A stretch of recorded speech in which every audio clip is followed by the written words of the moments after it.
Казвам се Красен Киров, занимавам се професионално с продажби, управление на продажби, управление на екипи или изобщо активно съм част от бизнес средата последните 13 години, като преминах през общо взето всички етапи от кариерния път на един търговец, от начално ниво до висшия корпоративен мениджмънт и последната си роля като Head of Sales в международна компания на 3 континента.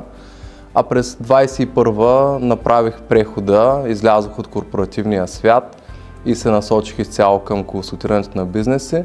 Така че вече 4-та година съм собственик на франчайз, сертифициран бизнес треньор, а от миналата година сертифициран Executive Coach към най-голямата фирма за бизнес консултиране в света – Action Coach.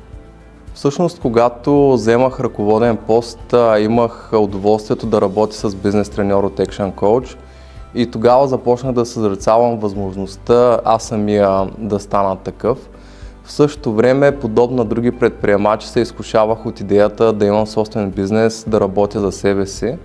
А франчайзът на Action Coach ми даде опцията хем да работя за себе си, хем да се спестя голяма част от неизвестните, от главоболията на стартиращия собствен бизнес, тъй като се следва доказана система и тези рискове до голяма степен отпадат. Много ми харесва възможността да се докосна до много различни бизнеси, както и да уча от много различни бизнеси, тъй като вярвам, че ученето е постоянен процес и е двупосочна улица. Преди като ръководител това, което ми доставяше най-голямо удовлетворение, беше да помогна на някого да си поставим цел, да я постигнем, да приложим нова стратегия, след това да видим резултатите.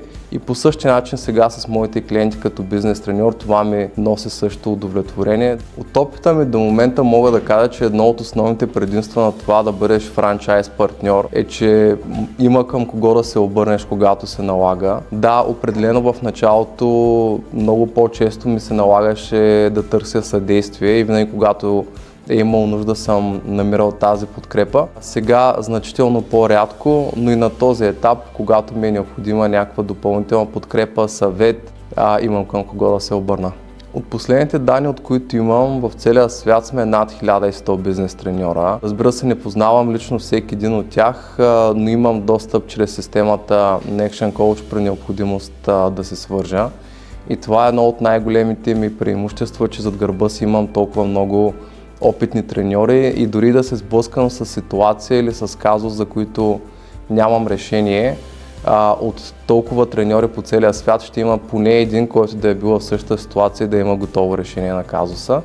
Още повече на локално ниво, тук в България, вече познавам лично всеки един от треньорите и съм черпил и продължавам да черпя знания и опит от всеки един от тях.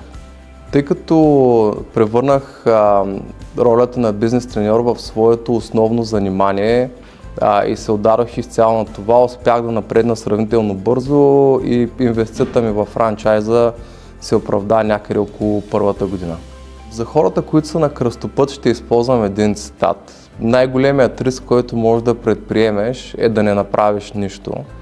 И от моя опит в такава ситуация обичайно е най-добре да вземем някакво решение и да действаме.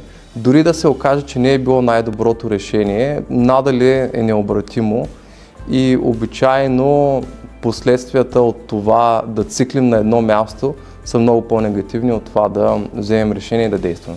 Бих искал да цитирам две свои постижения, едно в професионално направление и едно в личен план. На този етап репутацията ми позволява да се срещам с нови клиенти само по препоръки от други доволни клиенти. А в личен план, като баща на дете на година и половина, това с което наистина се гордея, че успях да постигна баланс между работа и личен живот. Спрямо преди успях да намаля натоварването и работните часове, без това да афектира стандарта или начина ми на живот и успявам да бъда пълноценен и в двете роли, както на баща, така и на бизнес треньор.